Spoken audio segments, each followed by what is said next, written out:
Hello everyone, welcome to City group of college Lucknow. आज हम company accounts के बारे में बात करेंगे जो कि बीकॉम सेकेंड सेमेस्टर के बच्चों के लिए हेल्पफुल होगा। आज हम उस पर डिस्कस करेंगे यूनिट वन को। यूनिट वन में आता है meaning, kinds of shares, issue, for feature of shares, reissue and redemption of preferential shares, bonus shares, meaning and kinds of debenture and their redemptions. आज बात करेंगे इस लेक्चर में हम लोग कि कंपनी बेसिकली किस तरीके से अपने फंड को रेज करती है, कंपनी क्या होती है, कंपनी कितने तरीके की होती है और कंपनी किस किस तरीके से अपने शेयर्स को अपने लोगों तक पहुंचाती है और उनसे फंड को रेज करती है। तो बात करते हैं कंपनी की, मीनिंग ऑफ अ कंपनी की। A company may be viewed as an association of person who contribute money और money to common stock and use for its common purpose. Basically अगर कंपनी की बात करें तो कंपनी एक association of person होता है। ये पार्टनरशिप से बड़ा होता है, क्योंकि पार्टनरशिप में बेसिकली क्या होता है कि उसमें दो या दो से अधिक व्यक्ति मिल करके अपने किसी उद्देश्य को पूरा करते हैं और अपने व्यापार को सुचारू रूप से चलाते हैं। लेकिन कंपनी की बात जब आती है तो कंपनी पार्टनरशिप से बड़े स्तर पर काम करती है, जिसका मुख्य उद्देश्य ये होता है कि हम उसमें अधिक से अधिक संख्या में लोगों को साथ काम कर सकें और एक एसोसिएशन बिठा सकें ताकि हमारे कंपनी का जो उद्देश्य है उसको पूरा किया जा सके। It is created by the law. Means अगर कंपनी की बात करें डेफिनेशन की तो कहते हैं कि company is an artificial person which is created by law having a perpetual succession and having a common seal. Means इसके जो बेसिकली एलिमेंट्स होते हैं वो चार एलिमेंट होते हैं कि कंपनी एक तरीके का आर्टिफिशियल पर्सन होता है। सर आर्टिफिशियल पर्सन क्या होता है? आर्टिफिशियल पर्सन और नेचुरल पर्सन में ये डिफरेंस होता है कि हम लोग जो है वो नेचुरल पर्सन है, कि हम लोग चाहे जो भी काम चाहें वो कर सकते हैं, जिस तरीके से चाहें एक एक्टिव तरीके से काम कर सकते हैं। लेकिन कंपनी को बताया गया कि ये एक तरीके की आर्टिफिशियल पर्सन है जिसपे हम कभी भी मुकदमा भी कर सकते हैं, वो हम पर भी मुकदमा कर सकती है, इसलिए वो आर्टिफिशियल पर्सन है। इसको इंग्लिश में कहते हैं विच मे बी सूड और it can be sue. The second thing is that company having a legal obligation. Company की अपनी एक लीगल ऑब्लिगेशन होती है। क्यों होती है? क्योंकि उसकी एक परपेचुअल सक्सेशन होती है, जहां पर कंपनी में पीपल में कम पीपल में out but company goes for ever. Perpetual succession का मतलब ही यही होता है कि उसमें आदमी आता रहता है या जाता रहता है पर कंपनी पे कोई भी प्रभाव नहीं पड़ता है। तो कंपनी की कुछ मुख्य कैरेक्टरिस्टिक्स होती हैं जिन पर कंपनी टिकी रहती है। अब हम बात करें कुछ डेफिनेशंस की। अगर बात करें प्रोफेसर एल एच हैने की, तो प्रोफेसर एल एच हैने के अनुसार a company is an artificial person which is created by law. Created by law means कि कंपनी अगर लॉ के द्वारा बनाई भी गई है तो लॉ के द्वारा खत्म भी की जा सकती है। Having a separate entity, company की एक सेपरेट एंटिटी होती है और परपेचुअल सक्सेशन होता है जिसमें व्यक्ति कभी भी अब कंपनी में आ सकता है और जा सकता है, और हर एक कंपनी की कॉमन सील होती है। बट अगर बात करें कंपनी एक्ट 2013 की, जिसको रिप्लेस किया गया है 1956 से, तो उसमें पहले कॉमन सील होना कंपलसरी होता था।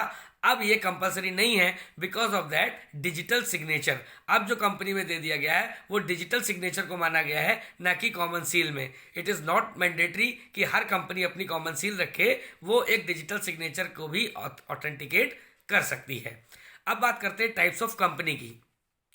टाइप्स ऑफ कंपनी में कंपनीज को अलग अलग तरीके से बांटा गया है। अगर बात करें उसके मेंबर्स के बेसिस पे तो तीन तरीके की कंपनी बनाई गई, जिसको प्राइवेट कंपनी, पब्लिक कंपनी और वन मैन कंपनी।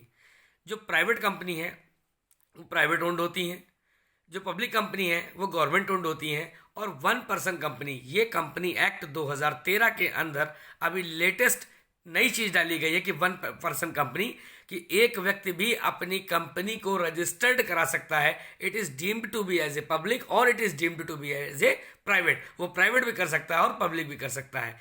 बात करें लायबिलिटी की, तो लायबिलिटी के हिसाब से कंपनी के लिमिटेड बाय शेयर्स होते हैं, कंपनी लिमिटेड बाय गारंटी, और अनलिमिटेड कंपनीज भी होती हैं। There are some special companies also. Special companies कौन सी कंपनीज होती हैं? ऐसी कंपनी जो गवर्नमेंट कंपनी हो। सर गवर्नमेंट कंपनी कौन सी होती है? जिसकी 51% की हिस्सेदारी मीन्स 51% का शेयर उसके पास होता है, ऐसी कंपनी गवर्नमेंट कंपनी होती है। फॉरेन कंपनीज होती हैं, आपकी सेक्शन 8 में कंपनीज को डिस्क्राइब किया गया है, और पब्लिक फाइनेंशियल इंस्टीट्यूशंस को डिस्क्राइब किया गया है। कई सारी कंपनीज और भी होती है जिनकी कंट्रोलिंग होती है। जैसे कभी कभी क्या होता है कि गवर्नमेंट कंपनी भी कुछ कंपनियों को कंट्रोल करती है, जिनको हम होल्डिंग कंपनीज के नाम से जानते हैं, सब्सिडरी कंपनी के नाम से जानते हैं और एसोसिएट कंपनी के बारे में जानते हैं। तो आइए इनको एक एक करके हम लोग समझते हैं कि किस तरीके से मेंबर्स के बेसिस पे कंपनीज का बाइफर्केशन हुआ है। बात करते हैं जो लेटेस्ट कंपनी एक्ट 2013 के हिसाब से OPC, one person company. One person company जो है वो बेसिकली इनकरेज करती है यंग एंटरप्रेन्योर्स को। क्यों यंग एंटरप्रेन्योर्स को इनकरेज करती है? ताकि वो अपने बिजनेस को अच्छे से स्टार्टअप कर सके और उनको कॉपरेट कर सके बिजनेस पॉइंट ऑफ व्यू से। क्या ओपीसी की लीगल एग्जिस्टेंस होती है? बिल्कुल होती है। One person company has separate legal existence with limited liability. Second company private company. Private company को सेक्शन 267 में शो किया गया है। इसमें बताया गया कि बेसिकली इसके जो मेंबर्स होते हैं इसमें मिनिमम 2 मेंबर्स होते हैं और अधिक से अधिक अगर मेंबर्स की बात की जाए तो उसमें 200 मेंबर होते हैं। ये कंपनी एक्ट 2013 के अकॉर्डिंग चेंज आया है इन कंपैरिजन टू 1956। बात करें पब्लिक कंपनी की, अगर पब्लिक कंपनी की बात करें तो उसमें मिनिमम नंबर ऑफ जो मेंबर्स होते हैं वो होते हैं 7 और मैक्सिमम जो लिमिट होती है इसकी कोई लिमिट नहीं होती, क्योंकि इसमें members of a such company can be considered as a public company with public distribution. मतलब पब्लिक कंपनी में पब्लिक के ही मेंबर्स जो हैं वो उसकी कोई लिमिट नहीं होती है। अगर डायरेक्टर्स की बात करें तो प्राइवेट कंपनी में 2 डायरेक्टर्स होते हैं और पब्लिक कंपनी में मैक्सिमम 3 डायरेक्टर्स होते हैं। On the basis of liability, company limited by shares. Company limited by shares का क्या मतलब हुआ कि limited to the amount unpaid on shares. जब कभी भी कंपनी के अंदर 2 तरीके के डॉक्यूमेंट बनाए जाते हैं जिसको बोलते हैं एमओए और AOA. MOA is called memorandum of association and AOA is called article of association. MOA को हम लोग चार्टर डॉक्यूमेंट भी कहते हैं। क्या कहते हैं? चार्टर डॉक्यूमेंट, क्योंकि इसके अंतर्गत कंपनी के सारी विधियां, सारी गतिविधियां इसी के अंतर्गत बंद होती हैं। तो कंपनी लिमिटेड बाय शेयर का मतलब कंपनी स्पेसिफाई करती है अपनी लायबिलिटीज को कहां पर? Shareholders are limited to amount unpaid on shares. Company limited by guarantee. Limited by guarantee का मतलब क्या होता है? ये भी एमओए के तहत होती है। इसमें क्या मतलब होता है कि a company in which a limited of members is limited to a definite sum stated in a memorandum of association of company, means that liability of a member is confined by the MOA to the stipulated sum. सो इस तरीके की चीज़ें जो होती हैं वो liabilities के basis पे हम कंपनीज को बाइफरकेट करते हैं। कुछ अनलिमिटेड कंपनी भी होती हैं जिनकी liability does not having any limit, जिनमें कोई भी लिमिट नहीं होती। ऐसी कंपनी अनलिमिटेड कंपनी के नाम से जानते हैं। वो चाहे कोई भी व्यक्ति हो या कोई भी महिला हो, ही और she ceases to be a member of that company with liability of its member ends. There are some other companies also like government company. मैंने बताया गवर्नमेंट कंपनी कौन सी कंपनी होती है? The company whose at least 51% means 51% paid up share capital is owned by the CG और SG और central government और state government और पार्टली सेंट्रल और state government. Further, it also covers a company whose holding company is a government company. Government company की हिस्सेदारी holding कंपनियों तक भी रहती है कि जो कंपनी उनके अंतर्गत आती हैं उन्हें हम होल्डिंग कंपनीज भी कहते हैं। दूसरा, foreign company. Sir foreign company कौन सी होती है? अरे फॉरेन कंपनी वो कंपनी होती है रजिस्टर्ड आउटसाइड द कंट्री, जो रजिस्टर्ड होती है outside of the country, that has a business place in India और by way of an agent traditionally और इलेक्ट्रॉनिकली। आजकल बेसिकली अगर बात करें इस एपेडेमिक सिचुएशन में तो बहुत सारी कंपनीज ऐसी हैं जो ऑनलाइन ट्रेडिंग करती हैं, इलेक्ट्रॉनिकली ट्रेडिंग कर रही हैं। क्यों कर रही हैं ट्रेडिंग? क्योंकि उन्होंने अपनी एग्जिस्टेंस को बनाए रखा है। They are registered outside but still working in India and our Indian companies also are registered in outside and working in India. So these are foreign company. If we talk about section 8 of the Company Act, a company confirmed that the charitable object to encourage commerce, science, sports, art, research, education, social welfare and environmental protection.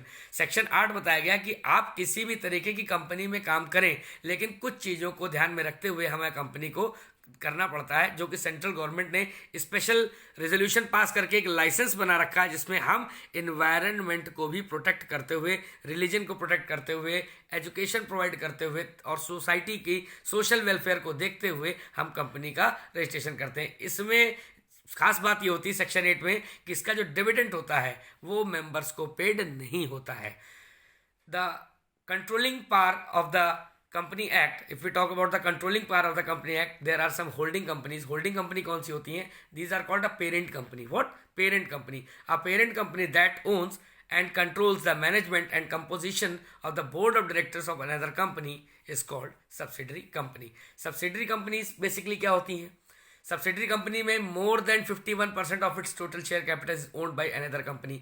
जब कभी किसी भी company की 51% हिस्सेदारी कोई दूसरी company take over कर लेती है तो उसको बोलते हैं सब्सिडरी कंपनी. इसमें क्या होता है कि बेसिकली जो बोर्ड ऑफ डायरेक्टर्स होते हैं वही कंपोज होते हैं सब्सिडरी कंपनी के लिए. Associate company, a company in which another company possesses a considerable influence over the company, then a latter is called an associate company. जब क्या होता है कंपनी एक अनदर कंपनी पोजेस को दूसरी कंपनी पोजेस कर रही थी अपने इन्फ्लुएंस को बढ़ाने के लिए over the company, then it is called an associate company. So these are the basic companies which we have discussed, like private company, public company, one man company. Apart from that, there are more also companies which are known as listed company. Listed companies like blue chip companies, जैसे top 30 companies जो होती हैं वो listed company होती हैं, blue chip companies भी कहते हैं. कुछ अनलिस्टेड कंपनीज भी होती हैं, कुछ डोरमेंट कंपनी भी होती हैं जो बंद हो चुकी होती हैं, कुछ निधि कंपनीज भी होती है. तो ऐसे भी कई तरीके की कंपनियां हैं जो इन कंपनियों के अलावा भी वर्क करती है. बात करते हैं मीनिंग ऑफ शेयर कैपिटल, क्योंकि इन कंपनीज का बेसिकली मोटो क्या होता है कि अपनी शेयर कैपिटल को इंक्रीज करना, अपनी कैपिटल को बढ़ाना. जब कभी भी कोई भी कंपनी अपनी कैपिटल को बढ़ाती है तो किस तरीके से बढ़ाती है? वो शेयर्स को इशू करती है. अब शेयर्स को इशू क्या करती है? अगर हम एग्जांपल लें किसी भी नई कंपनी का, तो कोई भी नई कंपनी अगर शेयर्स को इशू करती है first time in the market तो उसको बोलते हैं आईपीओ. क्या बोलते हैं उसको? आईपीओ. आईपीओ का मतलब होता है initial public offer. Initial public offer वो ऑफर होते हैं कि जब कभी कंपनी एग्जिस्टेंस में आती है और अपनी पहली बार शेयर्स को मार्केट में इशू करती है जिसके थ्रू वो कैपिटल को रेज करती है, तो ऐसे शेयर्स को हम आईपीओ कहते हैं और उससे रेज हुआ पैसा हम शेयर कैपिटल कहते हैं, क्योंकि a part of the capital is called share. The term capital usually means a particular amount of money with which a business is started. भाई कैपिटल का बेसिकली मतलब ये होता है कि हम अपने बिजनेस को स्टार्ट कर सकें, लेकिन इंडियन कंपनी एक्ट ये कहती है कि आप अलग अलग सेंसेस से, क्या कंपनी पूरी तरीके से कैपिटल को रेस कर सकती है? नहीं कर सकती सर. क्यों? क्योंकि कंपनी कैसे मांगती है पैसा? कुछ पैसा एप्लीकेशन के थ्रू मांगती है, कुछ पैसा अलॉटमेंट के थ्रू मांगती है, कुछ पैसा फर्स्ट कॉल के थ्रू मांगती है, कुछ पैसा फाइनल कॉल के थ्रू मांगती है. तो अलग अलग सेगमेंट में अपने पैसे को बांट कर कंपनी शेयर्स से कैपिटल को रेस करती है. बेसिकली ये एक तरीके की nominal value of share of the company जो होती हैं वही होती है share capital. In case of company the term capital and share capital have been held the synonymous. ये दोनों एक साथ बेसिकली चलते हैं under the act of 2013 where the existence of MOA and AOA of the company. Nature of the share capital. बात करें nature of the share capital की, तो जो कैपिटल होता है, जो शेयर कैपिटल होती है, ये भी कई तरीके से बटी होती है, कई तरीके की होती है. इसमें जो पहली जो कैपिटल होती है उसको बोलते हैं हम लोग ऑथोराइज्ड कैपिटल, जिसको हिंदी में बोलते हैं अधिकृत पूंजी. ऑथोराइज्ड कैपिटल को रजिस्टर्ड कैपिटल के भी नाम से जाना जाता है. ऑथोराइज्ड कैपिटल को नॉमिनल कैपिटल के भी रूप में जाना जाता है. मींस जब कंपनी का एमओए साइन होता है, वो किसी भी कंपनी का हो, तो वो कुछ कैपिटल को स्पेसिफाई करता है, रजिस्टर्ड कराता है. तो ऐसी रजिस्टर्ड कैपिटल को हम ऑथोराइज्ड कैपिटल यानी कि अधिकृत पूंजी के नाम से जानते हैं. ये reserve capital is the maximum amount of share capital. It is the maximum amount of share capital which a company can raise by way of public subscription. Means अगर मैंने कोई कंपनी डाली तो उस कंपनी का एमओए बनाया जिसको बोलते हैं चार्टर डॉक्यूमेंट, और मैंने उस कंपनी में सपोज दैट 20 लाख रुपए लगाए, तो जो 20 लाख रुपए हैं that is called my registered capital, authorised capital और नॉमिनल कैपिटल. आई होप कि आप लोग को क्लियर हो रहा है. दूसरा issued capital. Sir issued capital क्या होता है? जब कंपनी में not issue the entire authorised capital at once, it goes on raising the capital as what they need and additional fund is felt. Means आपके पास जो ऑथोराइज्ड कैपिटल है, मान लीजिए 20 लाख की आपके पास ऑथोराइज्ड कैपिटल थी, तो उसमें से आपने 15 लाख रुपए जो इशू किए मार्केट में फंड को रेज करने के लिए, ऐसी कैपिटल को हम इशूड कैपिटल के नाम से जानते हैं. Third unissued capital. Sir 20 lakh का पैसा था, 15 लाख इशू किए, तो बीच के पैसे का, जो पैसा हमने इशू नहीं किया है, जो पैसा मेरा रिमेनिंग पार्ट का है, उस पैसे को, उस कैपिटल को हम अनइशूड कैपिटल के नाम से जानते हैं। Subscribed capital, what is subscribed capital? It is a part of issued capital. Issued capital में जो पैसा इशू हुआ है, जो कस्टमर डिमांड कर रहे हैं, जो कस्टमर मांग रहे हैं, ऐसे पैसे को सब्सक्राइब्ड कैपिटल कहते हैं। और सब्सक्राइब कैसे करते हैं? जो सब्सक्राइब्ड कैपिटल होती है उसी का पार्ट एक अंदर का होता है जिसको बोलते हैं कॉल्ड अप कैपिटल। अब कंपनी क्या करती है? सब्सक्राइब्ड कैपिटल से धीरे धीरे पैसे को कॉल करती है। जैसे पहले एप्लीकेशन पे कॉल आई, दूसरा अलॉटमेंट पे कॉल आया, तीसरा फर्स्ट कॉल पे कॉल आया, चौथा सेकंड कॉल पे कॉल आया, या फाइनल कॉल पे कॉल आया। तो कुछ पैसे को वो धीरे धीरे कॉल्ड अप करती रहती है। तो ऐसे सच अमाउंट को हम क्या बोलते हैं? कॉल्ड अप कैपिटल कहते हैं।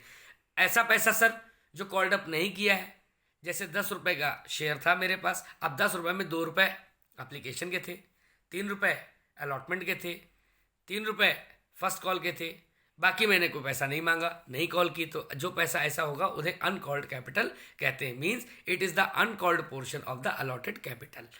Paid up capital, paid up capital वो पेड अप कैपिटल होती है जो कैपिटल पे की जाती है, रिसीव की जाती है, किसके द्वारा? From the members on the respective shares in the response to calls made by the company. जो कंपनी के द्वारा कॉल मेड की गई है, उनमें जो मेंबर्स हैं उनके द्वारा जो पैसा रिसीव किया गया है मेंबर्स के द्वारा, उसे पेड अप कैपिटल कहते हैं। So authorised capital, issued capital, subscribed capital, called up capital and paid up capital, इसी को हम कंपनी अकाउंट्स में बैलेंस शीट के थ्रू प्रेजेंट करते हैं और इसमें चेक करते हैं कितना पैसा है। उसी के बाद एसेट्स पोर्शन में हम बैंक के अकाउंट के थ्रू इस चीज़ को बैलेंस कर देते हैं। अभी आगे हम लोग जब इसकी जनरल एंट्रीज करेंगे तो उसमें आई होप कि ये बहुत अच्छे से क्लियर होगा, क्योंकि इनकी जनरल एंट्रीज जब हम लोग पास करते हैं तो उसमें calls in arrear, calls in advance, application money, allotment money, bank से कितना मांगा, ओवर सब्सक्रिप्शन का केस क्या है, तो ये सारी की सारी चीज़ें हम लोग इंडिविजुअली जनरल एंट्री के प्रोस्पेक्ट में देखेंगे। रिजर्व कैपिटल और रिजर्व लायबिलिटी। रिजर्व कैपिटल का बेसिकली मतलब क्या होता है? Which is not callable by the company. जो पैसा कंपनी के द्वारा कॉल नहीं किया गया है, सपोज दैट अगर 10 रुपए की हमारे पास शेयर कैपिटल थी और 8 रुपए हमने मांग लिए, लेकिन 2 रुपए हमने नहीं मांगे, तो जो 2 रुपए है that is called my reserve capital, that is not callable by the company except in the event of company being wound up या वाइंड अप। जब कंपनी बंद होगी, at a time of liquidation, at a time of winding up, जब हम उस पैसे को मांगते हैं समापन व्यय के लिए, तो ऐसे पैसे को हम रिजर्व कैपिटल के नाम से जानते हैं। The company can not demand the payment of money on the shares so that extend during its lifetime. Reserve capital may be created by means of special resolution by passed by the company in general meeting by 3/4 of the majority. हम reserve capital को create कब कर सकते हैं? Mean अगर करना होगा ज़्यादा या कम, तो इसके लिए एक एसआर पास होता है जिसको बोलते हैं स्पेशल रिजोल्यूशन। ये कौन पास करता है? कंपनी पास करती है, इसके बोर्ड ऑफ डायरेक्टर्स पास करते हैं। कब? जब एक जनरल मीटिंग होती है और उसमें 3/4 मेजोरिटी जब वोट होती है, तब ये चीज़ क्लियर हो जाती है। That is called a reserve capital. These are the basic capital structure, companies, share capital, kinds of shares। अब बात करें शेयर्स की, तो शेयर्स में भी कई तरह की कैपिटल्स लगाते हैं हम लोग। एक तरीके की लगाते हैं fixed capital. Fixed capital sir क्या होती है? Fixed capital of A company is what the company retains in the shape of fixed assets. Company को लगाने के लिए सर मैंने मशीनरी लगाई, सर मैंने बिल्डिंग लगाई, मैंने बिल्डिंग खरीदी, मैंने कोई फर्नीचर खरीदा, मैंने कोई नया इक्विपमेंट खरीदा, मैंने कोई सर नए टूल्स खरीदे, तो ऐसी कैपिटल को क्या कहेंगे? जो एक बार लगा दिया, फिक्स्ड कर दिया, ऐसी कैपिटल को फिक्स्ड कैपिटल के नाम से जानते हैं। Second, the circulating capital. Circulating capital को हम वेरिएबल कैपिटल के भी नाम से जानते हैं। Circulating capital is a part of subscribed capital which is circulated in business in the form of using goods और अदर एसेट्स। हम क्या करते हैं? रिकरिंग, एक बार हम जो फिक्स्ड एसेट्स लगा देते हैं उस पर क्या करते हैं कि धीरे धीरे एक्सपेंस करते हैं उसके ऊपर भी। ऐसा नहीं कि एक बार फिक्स्ड एसेट्स लगा दिए तो कंपनी का काम खत्म। सर कंपनी को रोटेट करना है तो हमें दोनों तरीके की कैपिटल्स या दोनों तरीके की कैपिटल हमें चाहिए होंगी, एक फिक्स्ड एक फ्लोटिंग, जिससे हम अपने बिजनेस को फ्लोट कर सकें। Such as book like debts, bill receivable, cash, bank balance, these goods are using in circulating capital. So I hope कि आप लोग को ये चीज़ क्लियर हुई हो। अभी हम लोग आगे डिस्कस करेंगे अपनी कंपनी के बारे में कि कंपनी किस तरीके से शेयर्स को इशू करती है, प्रीमियम पे कैसे करती है, पार पे कैसे करती है, तो वो आगे डिस्कस करेंगे। So thank you class, thank you so much.